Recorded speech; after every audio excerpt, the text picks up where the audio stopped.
सुअर की औलादे हिंदू बहु बेटियों को 35 टुकड़े में काट रहे हैं और हम कहते हैं हम हिंदू हैं, हम हिंदू हैं। अगर हम हिंदू होते तो कोई सुअर का बच्चा हिंदू बहु बेटियों की तरफ आंख उठाने से पहले 1000 बार सोचता। हर हिंदू सोया हुआ शेर है, बस जागने की देर है। धर्म के नाम पे अश्लीलता और धर्म के नाम पे नंगापन बर्दाश्त नहीं किया जाएगा।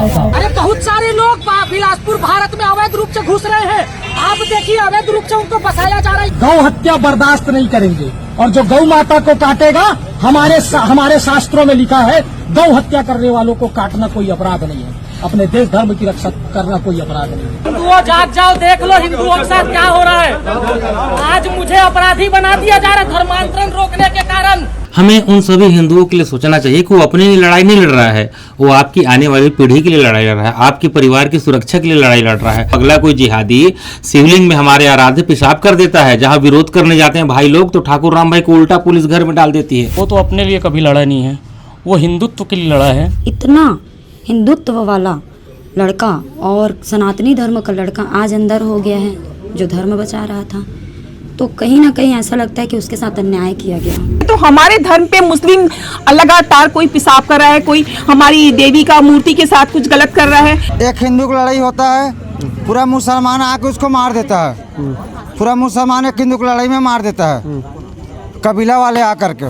भैया आपसे हाथ जोड़ के विनती है, हमारे राम सिंह भैया को छुड़वा दीजिए भैया, वो निर्दोष है बड़े भाई, वो इस बिल्कुल। कभी मंदिर तोड़े जा रहे हैं, कभी शिव भगवान में बाथरूम किया जा रहा है और भी बहुत सारी चीजें, ये एकाएक क्यों हो रही है? क्या गौ हत्या रोकना अपराध है? उनको कोई डर नहीं लगता कानून से, वो लोग तो आए हैं भैया कटोरा लेके कहीं भी चले जाएंगे, हम तो यहीं के पैदाशी हैं, यहीं रहेंगे। हिंदुओं के देश में हमारे आराध्य देव का अपमान हो रहा है और हम लोग कुछ नहीं कर पा रहे हैं, बस यही पीड़ा है, बहुत बड़ी पीड़ा है। गौ हत्या बर्दाश्त नहीं करेंगे और जो गौ माता को काटेगा, हमारे शास्त्रों में लिखा है गौ हत्या करने वालों को काटना कोई अपराध नहीं है, अपने देश धर्म की रक्षा करना कोई अपराध नहीं है। भाइयों, आप सभी गौ रक्षक गौ सेवक साथियों से निवेदन है, यहाँ सभी गौ सेवक गौ रक्षक भाई हैं, मैं सभी से निवेदन करता हूँ, वीडियो देखने वाले सभी गौ रक्षक भाइयों से निवेदन करता हूँ, अपनी गौ माता का हाल देख लो भाइयों।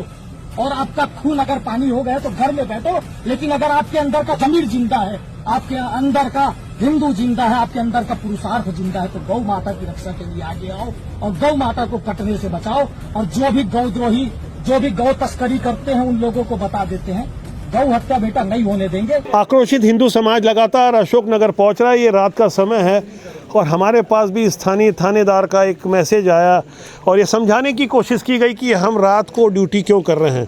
तो हम पूरी ईमानदारी के साथ ग्राउंड जीरो पर अपनी ड्यूटी कर रहे हैं, हमने उन्हें जवाब देना उचित नहीं समझा। और हमारे साथ जो महिलाएं हैं, हम उनसे बात करने की कोशिश, अपना परिचय देंगे और बताएंगे। मैं प्रभा तिवारी, ब्राह्मण समाज में जिला अध्यक्ष हूँ और सनातन के लिए लगातार काम कर रही हूँ। राम भाई के साथ में लव जिहाद हुआ, धर्मांतरण हुआ, किसी भी हमारे धर्म के खिलाफ जो भी, जैसे अभी शिवलिंग पे पेशाब करके गए, इस तरह का विरोध हम हमेशा करते हैं, क्योंकि हमारे धर्म पे ही ऐसा क्यों? हम सभी धर्म का सम्मान करते हैं, तो हमारे धर्म पे मुस्लिम लगातार कोई पेशाब कर रहा है, कोई हमारी देवी का मूर्ति के साथ कुछ गलत कर रहा है, कोई गौ माता के साथ गलत कर रहा है। अगर वो इंसान राम सिंह अगर लगातार इस विषय में काम कर रहा है, वो रोक रहा है, तो क्या गलत कर रहा है? आज जेल में क्यों है वो? आज जो गलत कर रहा है वो खुलेआम घूम रहा है और वो जेल में है, क्योंकि सनातन धर्म के लिए काम कर रहा है, क्योंकि किसी बेटी बहू की रक्षा कर रहा है, किसी बेटी का घर वापसी करवा रहा है, इसलिए आज क्यों है? मैं जल्द से जल्द शासन से, प्रशासन से मांग करती हूँ कि मेरा भाई वापस हमें चाहिए और लगातार हम इस तरह का काम करते हैं। ये लगातार जनभावना और आक्रोश आप देख पा रहे होंगे और समझिए कि हम लगातार कोशिश कर रहे हैं कि आखिर कहाँ से इतनी हिम्मत आ जाती है ऐसे लोगों में जो किसी धर्म का मजाक उड़ाए और सनातन का जिस तरह से अपमान किया गया, खुलेआम अपमान किया गया और जानबूझ करके किया गया। और हमारे राम भैया को बिल्कुल निर्दोष छोड़ना चाहिए। 3 अक्टूबर की उस शर्मनाक घटना की चश्मदीद मेरे साथ हैं, आप अपना परिचय देंगे? रानू साहू। रानू जी, आपने क्या देखा था उस दिन? सर मैं यहाँ पर खड़ी थी, मतलब अपने घर से कच्चा ये नज़दीक इनका घर है, मैं चाहूँगा कैमरा सहयोगी दिखाएं। ये सामने एक झोपड़ी नुमा इनका घर है, कच्चा मकान है रानू साहू जी का। जी और वो उधर से आ रहा था लड़का। कहाँ से? वो सामने गली से? हाँ, उधर से आ रहा था जिधर से अभी मैं आई और मैं वहाँ खड़ी थी, यहाँ 2-4 लोग और भी थे। फिर वो सीधा ना जाके वो इधर आया और इधर आकर ये कॉर्नर है उस तरफ, वहाँ पर वो खड़े हो गया बाथरूम करने में। मैंने 2 बार आवाज़ लगाया, क्या कर रहा है भाई ये अशरफ, क्या कर रहा है तू? फिर वो नहीं सुना ना, तो आके मैंने उसको धक्का दिया, क्या कर रहे तू हमारे मंदिर में? तो उनने मेरे को गाली दिया। उसके बाद वो आगे चला गया। आगे जाने के बाद लड़के उनको, मैं बोली सरवन देखो क्या कर रहे हैं। फिर जा कर के वो लाया, उससे हाथापाई उनके साथ हुआ और फिर दौड़ के गया उधर।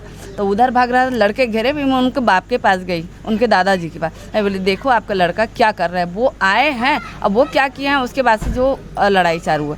उसके बाद आधा 1 घंटे बाद हमारे बड़े भैया आए, राम सिंह भैया, और उनको समझाने का प्रयास किया, जिसको लोग आतंकवादी के नाम से हमारे भैया को अंदर कर दिया। बड़े भैया आपसे हाथ जोड़ के विनती है, हमारे राम सिंह भैया को छुड़वा दीजिए भैया, वो निर्दोष है बड़े भाई, वो इस कृत्य में बिल्कुल नहीं, मेरे बड़े भैया इस कृत्य में नहीं थे। वो तो समझा रहे थे, जो तोड़ फोड़ किया है वो उन्हीं लोगों ने किया है, मुसलमान लोग किया है हमारे भैया को बदनाम करने के लिए। आपसे हाथ जोड़ के विनती, मेरे राम सिंह भैया को छुड़ा दीजिए। राम सिंह ठाकुर को आपको पता है कि किस कारण से अंदर किया गया?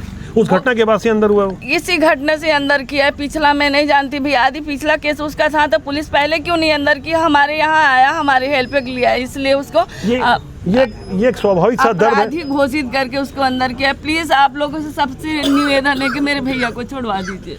एक स्वाभाविक सा दर्द है, लोगों का आक्रोश है। दूर दूर से लोग राम सिंह के समर्थन में बिलासपुर पहुंच रहे हैं और धीरे धीरे हालात और कैसे बदलते हैं हम इसे समझने की कोशिश कर रहे हैं। कुछ अलग अलग इलाकों से आए हैं, दुर्ग जिले से भी कुछ लोग आए हैं। हम उनसे समझने की कोशिश कर रहे हैं कि आखिर वो किस लिए यहाँ पे आए हैं और राम सिंह ठाकुर का किस सहयोग कर सकते हैं। मेरा नाम विशाल राघव प्रसाद ताम्रकार है। आप सभी को प्रणाम, जय सिया राम। कुम्हारी दुर्ग से हम लोग यहाँ तक के हमारा आना हुआ। जो हीरो है उसे विलन बना दिया गया और अंदर कर दिया गया, ऐसा सुनने स्थानीय लोगों कह रहे हैं। तो मुझे ऐसा लगता है कि कुछ त्रुटि हुई है प्रशासन से कुछ, और वो गलतियों को सुधारने की आवश्यकता है, क्योंकि हमारे आस्था का प्रतीक है भगवान राम ने। नहीं, वहाँ मामला तो पुलिस कुछ और बता रही है कि 29 अगस्त का कोई रिपोर्ट था बिल्हा का, तो 29 अगस्त का रिपोर्ट था, तो 29 के बदले आप 30, 1, 2, 3, 4 तारीख तक के गिरफ्तार करना था, जैसा कि स्थानीय लोग कह रहे हैं। अभी अचानक गिरफ्तार किए, वो मुझे भी थोड़ा सा समझ नहीं आया कि क्या कारण है। ये तो चीज़ हम जैसे टीआई साहब आए हुए हैं, अच्छा बताइए, तो चर्चा करेंगे, पूछेंगे तो समझ आएगा। आप मुझे बताइए कि आप किस तरह से समर्थन देने के इतने दूर से चल के? स्वाभाविक बात है कि विरोध तो हमको दर्ज करना होगा, वही चीज तो ठाकुर राम सिंह ने किया, विरोध दर्ज किए हैं। जो हालात है शासन प्रशासन की भी इसमें नज़र बनी हुई है। यहाँ सादी वर्दी में भी कई इंटेलिजेंस के लोग आए हुए हैं, जिन्हें ये ड्यूटी में लगाया गया है कि हम ग्राउंड जीरो पर क्या कर रहे हैं, हमारी ड्यूटी को भी वो समझे और हम भी उन्हें समझ रहे हैं। और शासन प्रशासन से उम्मीद कर रहे हैं कि हालात कैसे नियंत्रित हो, शांतिपूर्ण हो, और धर्म का जब खुलेआम अपमान हो तो उसका किस तरह से प्रतिकार होना चाहिए। अपेक्षा तो लोग बुलडोजर की भी कर रहे हैं, लेकिन परिस्थितियां हर जगह एक जैसे नहीं होती। ये जो तंग गलियां देख रहे हैं अशोक नगर की, और दूर दूर तक लोग जैसे बता रहे हैं, कुछ बाहरी और आयातित लोग आए और उसके बाद कुछ हालात तनावपूर्ण हुए। ये स्थितियाँ हमेशा से ऐसी नहीं थी। भाई साहब, आप कुछ बोलना चाहेंगे? जी, मैं नाराज़ी राम भाई के साथ मैं हिंदू संगठन में लगातार काम किया हूँ। राम सिंह जी द्वारा लगातार गौ तस्करी पकड़ा गया है, कई गाड़ियों को पकड़ा गया है, जिसमें हमेशा राम सिंह जैसे काम करता है तो पहले प्रशासन को सूचना नहीं, वो ठीक है, लेकिन जिस तरह से जिन हालातों में उनकी गिरफ्तारी हुई है, और टाइमिंग को लेकर के प्रश्न उठाया जा रहा है कि 3 अक्टूबर की घटना थी। एक हिंदू की लड़ाई होता है, पूरा मुसलमान आके उसको मार देता है, पूरा मुसलमान एक हिंदू की लड़ाई में मार देता है, कबीला वाले आकर के। यहाँ पे कबीला है? यहाँ पे कबीला है पूरा। अच्छा, ये लोग कब से आए बाहर से? इन लोग सन 2007 से आए हैं। अच्छा, 6-7 से आए हैं। इसके बाद संख्या बढ़ती गई? संख्या बढ़ते गई। इन लोग कहाँ कहाँ से आदमी बुलाते हैं, इलाहाबाद के हैं सब जी, सब इलाहाबाद के हैं। ये इलाहाबाद के? ठीक है सर। किसी हिंदू एक नुस्ख कर दिया, उसके ऊपर पूरा हेवी हो जाते हैं परिवार मिल करके, पूरा कबीला। आज हमारे शंकर जी मुद्दा दिया, हम लोग क्यों नहीं जागृत होंगे? हम लोग का भी तो शंकर जी है भाई, उसका मुसलमान है तो ये गलत है सर। क्योंकि आप अपने हिसाब से अपने भगवान को रख रहे हो, तो हम भी अपने भगवान को रखे। किसी से लड़ाई मत करो ना। अरे बहुत सारे लोग बिलासपुर भारत में अवैध रूप से घुस रहे हैं। आप देखिए, अवैध रूप से उनको बसाया जा रहा है। यहाँ पैन कार्ड, आधार कार्ड, राशन कार्ड बना के दिया जा रहा है। सर, बिल्हा वाला केस ऐसा था, मैं तो गया नहीं था, लेकिन उनकी पूरी वीडियो लाइव चल रही थी, मैं देखा था। एक लेडीज़ गाय को काटते हुए उनका वीडियो वायरल हुआ, और भाई लोग को सूचना मिला, राम भाई लोग को, तो उन लोग वहाँ पहुँचे, उल्टा इन पे पथराव हुआ, इनके लोग घायल हुए, इनका पैर टूटा, इनका सर फूटा, सब चीज़ हुआ। लेकिन मैं ये बोलना चाहता हूँ, क्या गौ हत्या रोकना अपराध है? क्या गौ तस्करी रोकना अपराध है? नहीं है ना सर।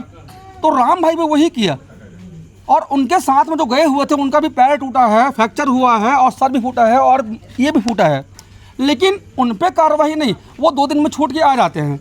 लेकिन राम भाई पे ऐसा क्या अत्याचार हो रहा है कि उनके ऊपर ऐसा लग गया है कि मतलब उनकी जमानत भी नहीं हो पा रही है। अशोकनगर के छोटे से शिव मंदिर और शिवलिंग के बाहर ये निकट में यहाँ एक हरी जनरल स्टोर है, आप देख सकते हैं शटर लगा हुआ है। हरी जनरल स्टोर के संचालक हैं, भाई साहब अपना परिचय देंगे? जी, हरीराम मरकाम है। मरकाम जी, ये जो घटना हुई थी, आप उस वक्त यहीं थे, सामान दे रहे थे? पता चला? मैं अपनी दुकान में सामान दे रहा था। हाँ, फिर कैसे पता चला आपको? फिर आवाज़ आया कि फलाना नाम के युवक ने पेशाब कर दिया। 2-4 लड़के लोग चिल्लाए कि पेशाब कर दिया, पेशाब कर दिया कहकर। उसके बाद तू मैं होने लगा, गाली गलौज। और सर से हालात तनावपूर्ण हुए। तनावपूर्ण हो गए। घटना की चश्मदीद रानू साहू कुछ और बातें साझा कर रही हैं, आप बताएं। बर पेड़ वहाँ लगाए हुए हैं, वहाँ पर लाके वो ठेला रख दिया है, वहीं पेड़ पे थूकते हैं, गंदगी करते हैं, और मना करने से जो करना है कर लो, उखाड़ लो, नहीं हटाएंगे करके। उसके बाद कुछ लोग और मना किए तो चाकूबाजी करके लड़के लोग को चाकू वाकू भी वो लड़का मारा था। कई बार हो गया वो विवाद करता है। वही अशरफ खान? हाँ, अशरफ खान ही। कई बार हो गया यहाँ के लड़के लोग से, मोहल्ले वाले से विवाद करता है और एकदम अकड़ के धमकी देता है। वो जो जिस दिन घटना हुआ उसके दूसरे दिन सुबह उसका और भी उसके साथी होंगे साथ में? हाँ, उसके साथी होंगे भैया, उन लोग का नाम मुझे नहीं मालूम। उसका माता पिताजी लोग सुबह आ करके फिर मोहल्ले वाले को धमकी दे रहे थे, उनके घर में घुस के उनके माँ बहन बेटी को उठाएंगे, उनको चाकू से मारेंगे, बहुत सारे ऐसे। ये घटना का अगले दिन? हाँ, घटना होने के बाद दूसरे दिन सुबह एकदम बहुत ऐसे बात किए हैं। एक तो ये लोग हमारे यहाँ के हैं नहीं। इनको कोई डर नहीं लगता कानून से? उनको कोई डर नहीं लगता कानून से। वो लोग तो आए हैं भैया कटोरा लेके कहीं भी चले जाएंगे, हम तो यहीं के पैदाशी हैं, यहीं रहेंगे। वो तो आए हैं यूपी बिहार से लतियाया था, हमारे यहाँ छत्तीसगढ़ में आके हैं, और हम ही लोग को दबाने का प्रयास। ये लोग कब से आना शुरू हुए, क्या लग रहा है? 2-4 साल में एक पहले आया, उनको जगह मिला, पूरे एक करके एक पूरा यूपी के यहाँ ला के बसा लिए हैं। थाने के टीआई नीतीश कुमार, हम उनसे चर्चा करते हैं इन हालातों में। जब अशरफ खान की गिरफ्तारी हुई तो आप उनके साथ कुछ और लोगों को भी आपने गिरफ्तार किया, कितनी संख्या थी और किन कारणों से गिरफ्तार किया गया उन्हें? प्रथम दृष्टि जैसे ही घटना का पता चला है, आरोपी को सबसे पहले हिरासत में लेकर जो है उससे पूछताछ करके उसकी गिरफ्तारी सुनिश्चित की गई थी। उसके बाद यहाँ पे जो है कुछ असामाजिक तत्वों द्वारा जो है जो आरोपी हैं उनके जो परिजन हैं, उनके व्यवसाय और उनके व्हीकल्स को तोड़फोड़ कर आग लगाने का प्रयास किया गया था, जिन पर जो है माहौल को शांत करने के लिए तत्काल 10 लोगों को हिरासत में लेकर उनको प्रतिबंधात्मक कार्रवाई कर गिरफ्तार किया गया है। ये घटना की जस्मदीद रानू साहू और अन्य लोग बता रहे हैं कि दूसरे दिन उनका मनोबल इतना बड़ा हुआ था कि वो यहाँ आकर के धमकाने की कोशिश कर रहे थे। ये आपके संज्ञान में है? नहीं, ऐसा घटना नहीं घटित हुई थी। रात को ही जो घटना घटित हुई थी वो परिस्थिति को तत्काल पुलिस बल की सहायता से जो है काबू कर लिया गया था। दूसरे दिन सभी लोगों को समझाइश दी गई, पुलिस बल की तैनाती करके फ्लैग मार्च करके सभी को संदेश दिया गया कि कोई भी व्यक्ति कानून का पालन करने से वंचित रहता है उसको निश्चित रूप से कठोर दंडात्मक कार्रवाई की जाएगी। तो बाकायदा पुलिस ने फ्लैग मार्च भी किया और अपनी ड्यूटी ईमानदारी से की, लेकिन उनका क्या किया जाए, जो बाहर से आकर धीरे धीरे यहाँ बसे हैं, बताया जा रहा है कि उत्तर प्रदेश और तमाम ऐसे इलाकों से जहाँ से उन्हें भेजा गया है या बुलडोजर एक्शन से डर करके आए हैं, वो एक अलग शोध का विषय है। लेकिन ऐसे लोगों का जब तक सही आंकड़ा सामने नहीं आता, सही गिनती नहीं होती, तो निश्चित रूप से लॉ एंड ऑर्डर की स्थिति निर्मित होती है। और जिन हालातों में ये घटनाक्रम हुआ है ये बेहद निंदनीय है, शर्मनाक है, और ऐसी घटना जिसको मैं अपने मुंह से भी शायद बोलना पसंद नहीं करूँगा। कई बार मीडिया उसे सुर्खियाँ बनाता रहा, और ऐसी स्थितियों में हम समझने की कोशिश कर रहे हैं कि लोग कितने तनावपूर्ण हालात में अशोकनगर बिलासपुर में जी रहे हैं। ऐसी परिस्थितियों पर नियंत्रण पाने के लिए स्थानीय राजनेताओं की भी ये ड्यूटी बन जाती है कि वो अपनी जिम्मेदारी का और भली प्रकार से निर्वहन करें, जिससे अमन, शांति और चैन कायम रहे। लेकिन ध्यान देने वाली बात है कि ताली एक हाथ से नहीं बजती। मुझे जानकारी मिली कि हाँ, संतोष तिवारी भी पहुँचे हैं। संतोष तिवारी जी जो कि NRI हैं, 50 देशों की यात्रा कर चुके हैं, धर्म के लिए काम करते हैं, काफ़ी चिंतन है इनका, और कई बार हमने इनसे पहले भी चर्चा की विभिन्न विषयों पर। संतोष तिवारी जी, आप कैसे देख पा रहे हैं, ये पीछे आपके जो घर है ये रानू साहू जी का है, जिन्होंने मुझे बताया कि उन्होंने खुद अपनी आंखों से देखा और जब इन्होंने प्रतिकार किया तो बाकायदा उसके साथ भी गाली गलौज की गई उसी व्यक्ति के द्वारा जिसने यहाँ पे ये शिवलिंग के साथ अपमान किया था। हिंदुओं के देश में हमारे आराध्य देव का अपमान हो रहा है और हम लोग कुछ नहीं कर पा रहे हैं। बस यही पीड़ा है, बहुत बड़ी पीड़ा है। मैं तो ये कहूँगा, हे महादेव, हम शर्मिंदा हैं। आपको अपमानित करने वाले, उनका मनोबल बढ़ता जा रहा है और हम शर्मिंदा हैं, हम कुछ नहीं कर पा रहे। इससे ज़्यादा क्या कहूँ मैं, बहुत दुख की बात है। आपके भावनाओं को मैं समझ रहा हूँ। ये और उसके बाद में मतलब काफ़ी भावुक हो गए संतोष जी, और ये काफ़ी लोग आक्रोशित हो जाते हैं। और मैं एक चीज़ कहना चाहूँगा, मैं यहाँ पर कुछ नहीं, जो लोग हैं इनके साथ कि भाई ऐसा नहीं पूरा देश जो है या पूरा जो भी इस सनातनी है वो अनभिज्ञ नहीं है। जिसे सूचना मिल रही है वो आपके साथ खड़ा हुआ है। ऐसा नहीं सोचें कि ये लोग कमज़ोर हैं, ये अकेले हैं, इनको कोई दबा लेगा या कुछ कर लेगा, बिल्कुल भी नहीं। हम आपके साथ हैं और पड़ोसियों के साथ हैं, शांति के साथ में। हमको हमारे यहाँ डबल इंजन की सरकार है, हम तो उसी से अपेक्षा करेंगे। हमारी सरकार हमारी रक्षा करेगी, हमारे आराध्यों के अपमान को करने वालों को दंड देगी। इस वक्त मैं हूँ ठाकुर राम सिंह के घर के समीप, बिलासपुर के चिंगराजपारा की तंग गलियों में अंदर ठाकुर राम सिंह का मकान है। बेहद औसत ज़िंदगी जीते हुए धर्म के लिए लगातार समर्पित रहने के भाव से ठाकुर राम सिंह अपने साथियों के साथ लगातार विभिन्न मुद्दों पर आंदोलन करते रहते हैं, अपनी आवाज़ उठाते हैं। आज बेहद विषम हालातों में उनका परिवार कैसे जी रहा है, उनके परिवार की कैसी दशा है, उनकी मां से हम मिलेंगे और परिजनों से हम मिलेंगे जिनसे हमने संपर्क किया। कोशिश रहेगी उस सच तक हम पहुँचे जिसे जानना समझना आपको ज़रूरी है। वही तो सर, अब उनको निकालना ज़रूरी है, बचाना ज़रूरी है जी। अब मैं कुछ नहीं कह सका बेटा, आप लोग तुम ही मना, अब मैं तो कुछ नहीं बोल सका। आप उनके पिता हैं जी। हाँ, आप देख सकते हैं ये ठाकुर राम सिंह का घर है, इनका परिवार है।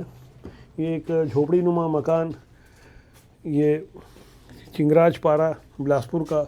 आप उनके भाई हैं? जी। मैं ये बोलना चाहता हूँ सर, वो तो अपने लिए कभी लड़ा नहीं है, वो हिंदुत्व के लिए लड़ा है। तो मैं तो प्रशासन से यही अनुरोध करूंगा कि उसको जल्द से जल्द रिहा किया जाए। अगर इतने सारे हिंदू हैं तो हिंदुओं का धर्मांतरण क्यों होता है? हिंदुओं के साथ लव जिहाद क्यों होता है? हिंदू मारे काटे क्यों जाते हैं? मुट्ठी भर जिहादी आते हैं, हिंदुओं का कत्लेआम करके चले जाते हैं। मुट्ठी भर ईसाई आते हैं, हिंदुओं का धर्मांतरण करके चले जाते हैं। अरे 100 करोड़ हिंदुओं का देश है, लेकिन 2% लोग हिंदुओं का धर्मांतरण कर रहे हैं। अरे मुट्ठी भर सुअर की औलादे हिंदू बहु बेटियों को 35 टुकड़े में काट रहे हैं और हम कहते हैं हम हिंदू हैं, हम हिंदू हैं। अगर हम हिंदू होते तो कोई सुअर का बच्चा हिंदू बहु बेटियों की तरफ आंख उठाने से पहले 1000 बार सोचता। हर हिंदू सोया हुआ शेर है, बस जागने की देर है। और जिस दिन 1% भी हिंदू अपने देश अपने धर्म के लिए पागल हो गया तो इन सुअर के बच्चों को भारत में छुपने की जगह नहीं मिलेगी। मैं राम सिंह ठाकुर की भाभी हूँ और मैं बस इतना ही कहना चाहती हूँ। एक तो उसने गौ रक्षा किया अपने देश के लिए, अपने मतलब धर्म के लिए। और मैं ये भी सोचती हूँ मन में, इतना हिंदुत्व वाला लड़का और सनातनी धर्म का लड़का आज अंदर हो गया है जो धर्म बचा रहा था। तो कहीं ना कहीं ऐसा लगता है कि उसके साथ अन्याय किया गया, प्रशासन ने गलत भी किया उसको अंदर करके।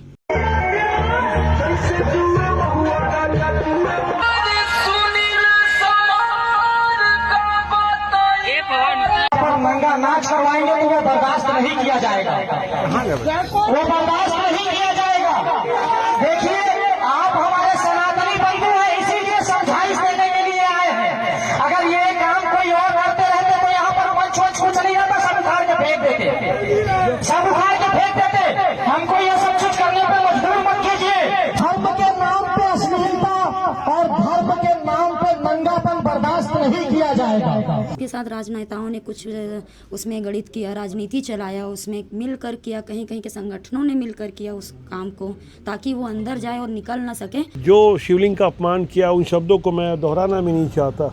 अब मीडिया की भाषा भी बदल गई है। पहले जो साफ तौर पे कह रहे थे कि शिवलिंग के ऊपर किसी ने गंदगी छोड़ी, उसके बाद बताया गया कि मंदिर के बाहर कुछ अपमानजनक हरकत की। जाहिर तौर पे ये काफ़ी उत्तेजित करने वाले शब्द होते हैं। मीडिया की अपनी ड्यूटी होती है हम भी बखूबी अपनी जिम्मेदारी को समझते हैं। हालात कैसे नियंत्रित हों, लोगों के मन में आक्रोश है। जब आप सच की आवाज़ को दबाने की कोशिश करेंगे तो जाहिर तौर पर आक्रोश पनपता है। अलग अलग जगह से, अलग अलग इलाकों से लोग सहयोग देने के लिए ठाकुर राम सिंह के लिए आ रहे हैं। भैया मैं नागेंद्र हिंदू कोरिया जिला से आया हूँ। कोरिया जिले से आए हैं आप, यहाँ से 250 किलोमीटर दूर है। 250 किलोमीटर भैया। आज जिस प्रकार से ठाकुर राम भाई काम कर रहे हैं भैया छत्तीसगढ़ में, धर्मांतरण के लिए, लव जिहाद के लिए, गौ माता के लिए, हमें उन सभी हिंदुओं के लिए सोचना चाहिए कि वो अपने लिए लड़ाई नहीं लड़ रहा है, वो आपकी आने वाली पीढ़ी के लिए लड़ाई लड़ रहा है, आपके परिवार की सुरक्षा के लिए लड़ाई लड़ रहा है। और अब साथ नहीं दोगे आप हिंदुओं तो कब साथ दोगे? हमारे भाई को बताओ, अगला कोई जिहादी शिवलिंग में हमारे आराध्य पेशाब कर देता है, जहां विरोध करने जाते हैं भाई लोग, तो ठाकुर राम भाई को उल्टा पुलिस घर में डाल देती है। आज वो आपके लिए लड़ रहा है, आपके परिवार के लिए लड़ रहा है, और आज किस प्रकार से उनकी माता पिता की हालत हो गई है बताइए। यहाँ उनकी माता कुछ समझ नहीं पा रही है, क्या हुआ मेरा बेटे के साथ बताओ। अगर आप इस समय मदद नहीं करोगे तो कौन मदद करेगा बताओ। इनका दिमाग काम नहीं कर रहा है, इनके पिताजी परेशान है। मेरे भाई को न्याय मिलना चाहिए। आपका भाई लगातार संघर्ष करता रहता है, कोई खास काम भी नहीं है, रोजगार बहुत बड़ा नहीं है जैसे हमको जानकारी मिली जी। तो आपको नहीं लगता कि वो जो कर रहा है परिवार के लिए करना था, धर्म के लिए कर रहा है, इसमें आप धर्म के लिए कर रहे हैं, तो आपको इसका कोई अफसोस नहीं कि वो जेल चला गया? हमको इसका कोई अफसोस नहीं है, मतलब क्योंकि धर्म के लिए किया है, घर परिवार के लिए नहीं किया है। ग्राउंड जीरो से, अशोकनगर बिलासपुर से सारे हालातों को हमने समझने की कोशिश की। आप कितना समझ पा रहे हैं कमेंट सेक्शन में लिखिएगा। कैमरा सहयोगी राकेश साहू के साथ मैं पवन केसवानी लगातार आपके लिए इस जनमंच के माध्यम से उन विषयों को रखता रहूँगा जिनका सीधा सरोकार है आपसे। राष्ट्रबोध का सूत्र वाक्य है राष्ट्रहित सर्वोपरि। लगातार हमारे साथ बने रहिए, प्यार दीजिए, प्यार बांटिए, चैनल को सब्सक्राइब कीजिए। नमस्कार।